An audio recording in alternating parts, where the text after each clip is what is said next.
میرے بھائی اور دوستو عزیز ساتھیوں، اللہ سبحانہ و تعالی بڑے کریم ہیں، بڑے رحیم ہیں اور بڑے مہربان بھی ہیں، اور اللہ تعالیٰ کی تعریف اور اللہ تعالیٰ کی صفات، اللہ تعالیٰ ایسی اس کے صفات ایسے ہیں جن کو ہم گن نہیں سکتے، جن کو ہم شمار نہیں کر سکتے، اور اللہ سبحانہ و تعالی قرآن میں اللہ خود فرماتے ہیں الحمدللہ رب العالمین، تمام تعریفیں اللہ رب العالمین کے لیے ہی ہیں۔ کس کے لیے ہے بھائی؟ تمام تعریفیں اللہ کے لیے۔ اور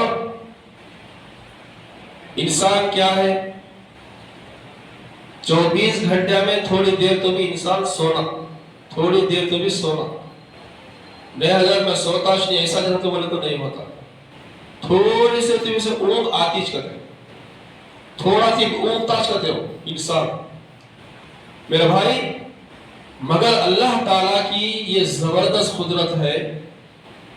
خود اللہ نے قرآن میں فرمایا اللہ لا الہ الا هو الحی القیوم لا تأخذہ سنۃ ولا نوم، اللہ تعالیٰ کبھی اونگتا بھی نہیں۔ اللہ تعالیٰ کو نیند آنا تو دور کی بات ہے، اللہ تعالیٰ اونگتا بھی نہیں۔ اللہ تعالیٰ کیا ہے؟ اونگتا بھی نہیں۔ اور میرے بھائی، اللہ سبحانہ و تعالی بڑی حکمت والے ہیں، اور سننے والے بھی ہیں اور دیکھنے والے بھی ہیں۔ ہم لوگ جب انسان کوئی گناہ کرتا ہے یا اچھا کام کرتا ہے تو انسان کیا سمجھتا؟ انسان کیا سمجھتا؟ مجھے کوئی بھی دیکھ رہا نہیں، میرا کوئی بھی سن رہا نہیں، بولتی نہیں۔ میرے بھائی قرآن میں اللہ نے کیا فرمایا؟ ان اللہ سمیع بصیر، بے شک اللہ سبحانہ و تعالی سننے والا بھی ہے اور دیکھنے والا بھی ہے۔ اللہ سنتا بھی ہے اور اللہ سبحانہ و تعالی دیکھتا بھی ہے۔ میرے بھائی قرآن مجید کیا ہے؟ یہ اللہ سبحانہ و تعالی کی اتاری ہوئی نازل کردہ کتاب ہے، یہ نازل کردہ کتاب ہے۔ مگر آج ہم قرآن مجید ہمارے گھروں میں کہیں بھی قرآن جیسے ہی ذرہ پھٹا لے لگا تو مسجد میں رکھ دی۔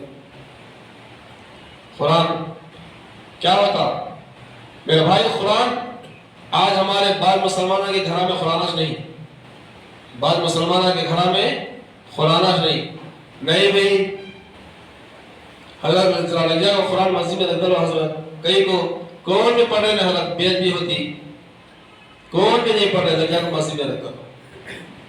تو میرے بھائی آج ہمارے گھروں میں قرآن نہیں، آج ہمارے سینوں میں قرآن نہیں۔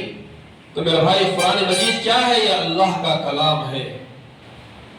حضرت نعمان بن حارث رضی اللہ عنہ، حضرت نعمان بن حارث رضی اللہ عنہ جب میرے اور آپ کے آقا حضور صلی اللہ علیہ وسلم جب معراج کو تشریف لے گئے تو حضور علیہ السلام نے جنت میں حضرت نعمان بن حارث رضی اللہ عنہ کے قرآن پڑھنے کی آواز سنی۔ کس کی آواز سنی؟ حضرت نعمان بن حارث رضی اللہ عنہ کی آواز سنی، قرآن کی تلاوت کی آواز سنی۔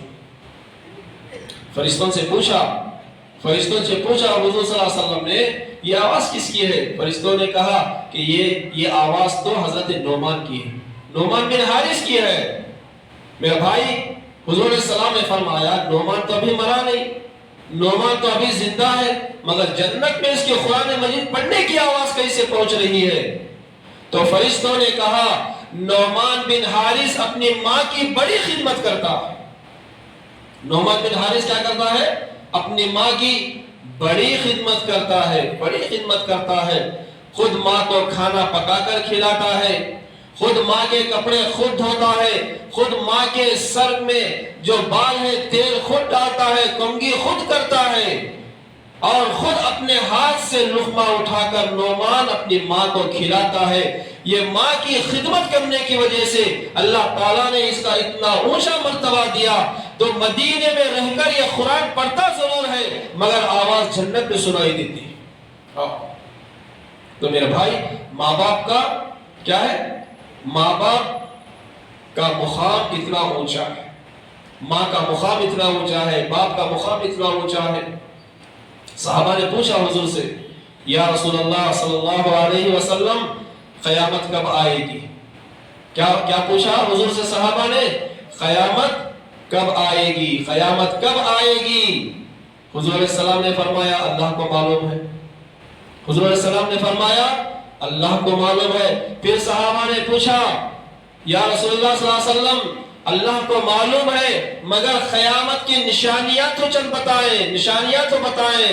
حضور علیہ السلام نے فرمایا جب اولاد اپنے ماں کو، اپنے باپ کو، اپنے ماں باپ کو نوکروں کی طرح بات کرے گی تو سمجھ لو کہ قیامت قریب آنے والی ہے. میرے بھائی آج یہ ہو رہا ہے؟ آج ہو رہا نہیں؟ میرے بھائی آج یہ سب کچھ ہو رہا ہے.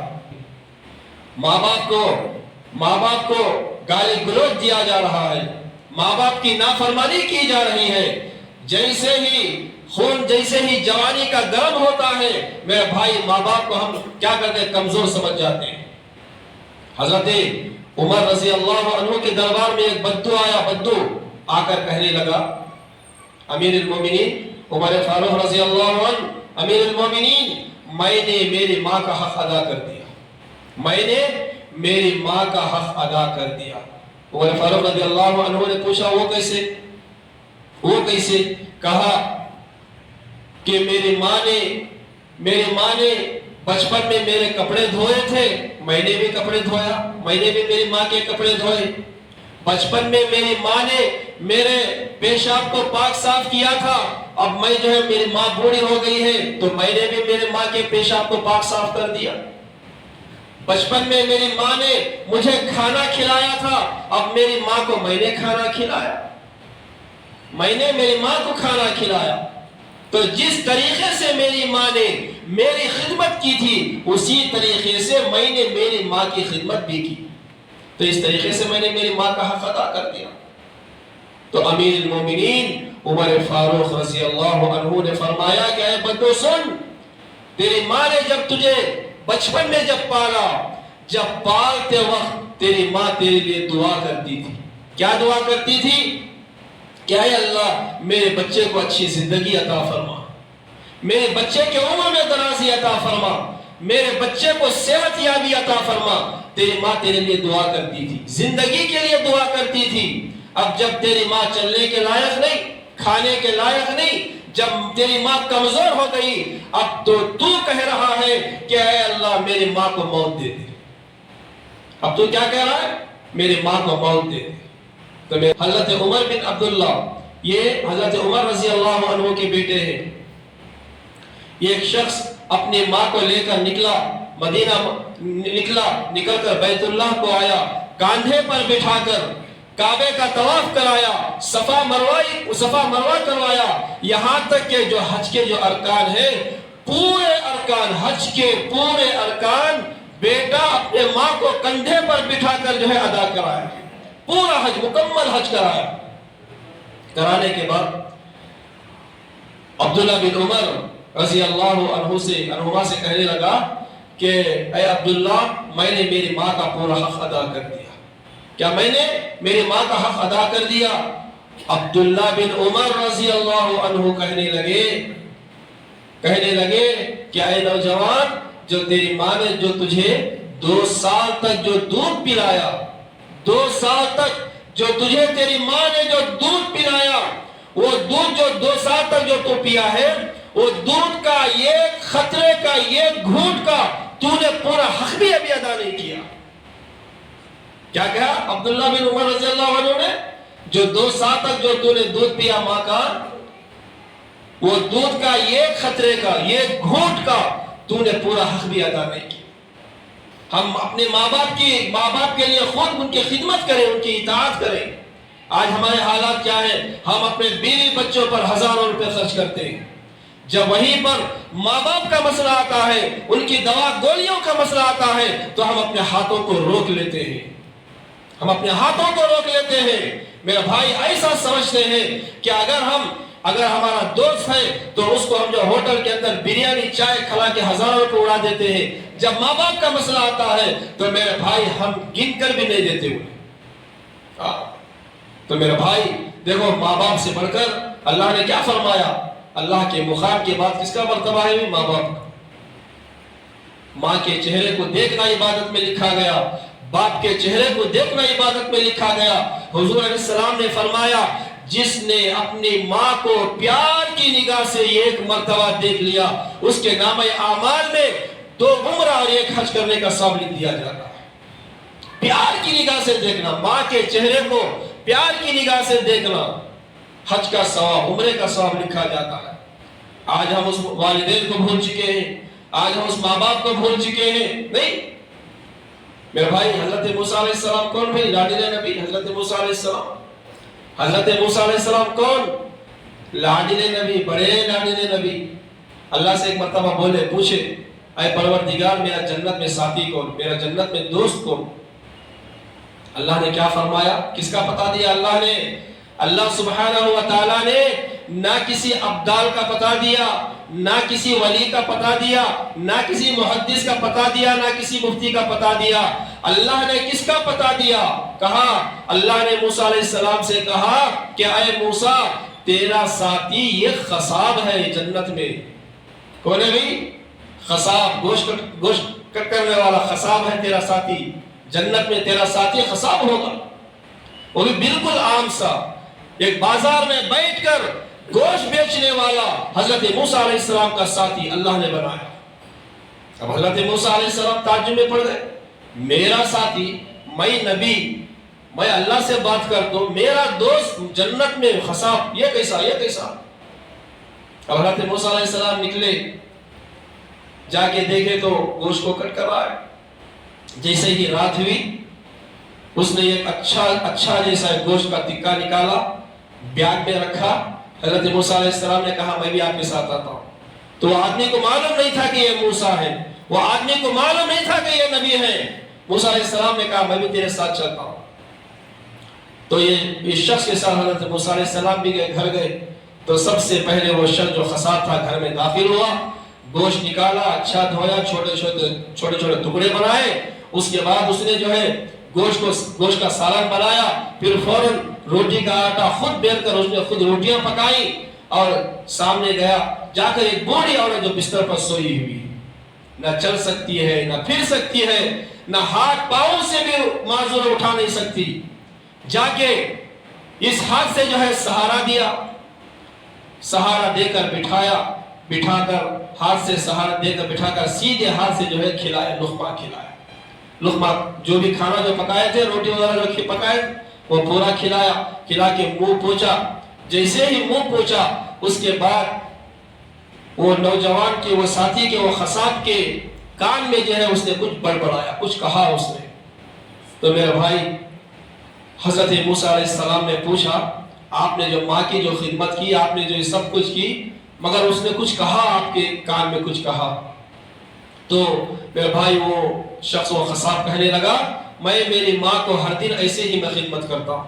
سب سے پہلے میں میری ماں کے لیے پکاتا ہوں، کھلاتا ہوں، اس کے بعد پھر میں اپنے بیوی بچوں کی میں خدمت میں لگ جاتا ہوں۔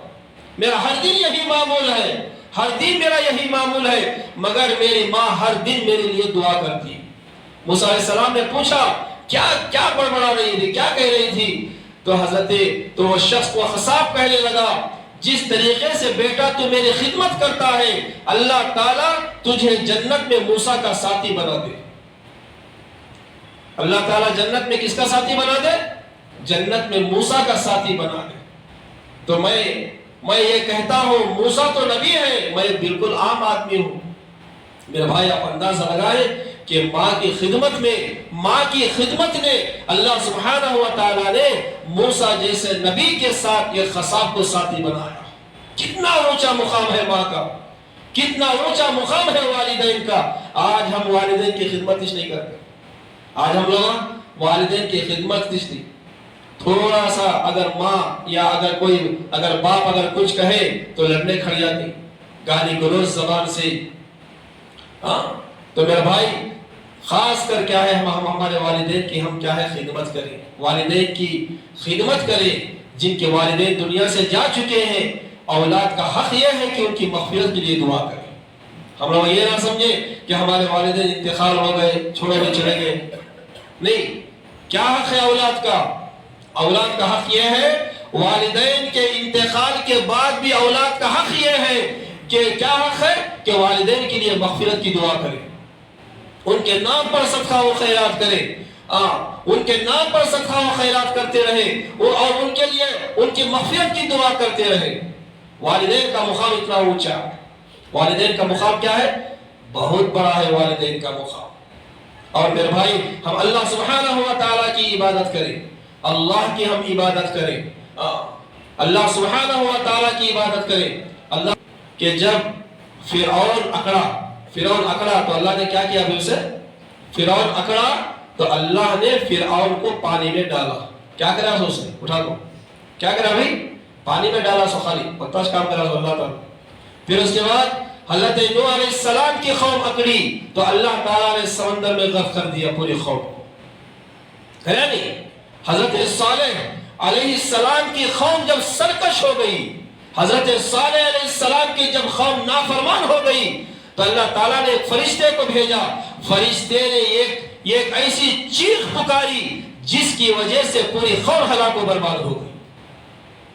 اور پھر حضرت شعیب علیہ السلام کی قوم جب سرکش ہوئی تو اللہ سبحانہ و تعالیٰ نے ان پر 3 عذاب نازل کیے.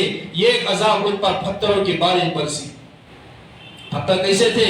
علماء فرماتے ہیں تفسیر میں جب وہ پتھر بالکل نوکیلے یعنی بالکل نوک کے جیسے تھے، سیدھا کو سر پر پڑتے تھے تو پتھروں کی بارش برسی ان پر. اور دوسرا ان پر آگ کے شعلے برسائے گئے اور تیسرا زمین میں زلزلہ آیا. تو میرے بھائی جب بھی یہ قومیں سرکش ہوئی اللہ سبحانہ و تعالیٰ نے ان قوموں پر اپنے عذاب کو نازل کیا نہیں.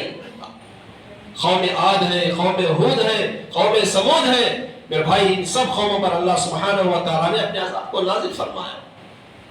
قوم ہود کون بھائی؟ قوم ہود من اشد منا قوہ کہا کرتے تھے لوگ، ہمارے سے زیادہ طاقتور کون بھی نہیں. من اشد منا قوہ قرآن کے الفاظ علماء بولتے ہیں من اشد منا قوہ، ہمارے سے بڑا طاقتور کون بھی نہیں. اور ان کے بارے میں آتا اس قوم کے بارے میں 300 سال کے بعد ان کی قوم کا بچہ بالغ ہوتا تھا. کتنے سال کے بعد؟ کتنے سال کے بھائی؟ 300 سال کے بعد. 300 سال کے بعد ان کے قوم میں بچہ بالغ ہوتا تھا، بڑا ہوتا تھا. اور ان کی عمر کتنی تھی؟ برابر 1000 سال ان کی عمر. کتنے ہزار سال بھائی؟ 1000 سال. 1000 سال. اس قوم کو اللہ سبحانہ و تعالیٰ نے کس طریقے سے ہلاک کیا؟ ہوا کے ذریعے ہلاک کیا. ہوا کے ذریعے اللہ سبحانہ و تعالیٰ نے اس قوم کو ہلاک کیا. تو میرے بھائی اللہ تعالیٰ کی حکمت بڑی نرالی حکمت ہے.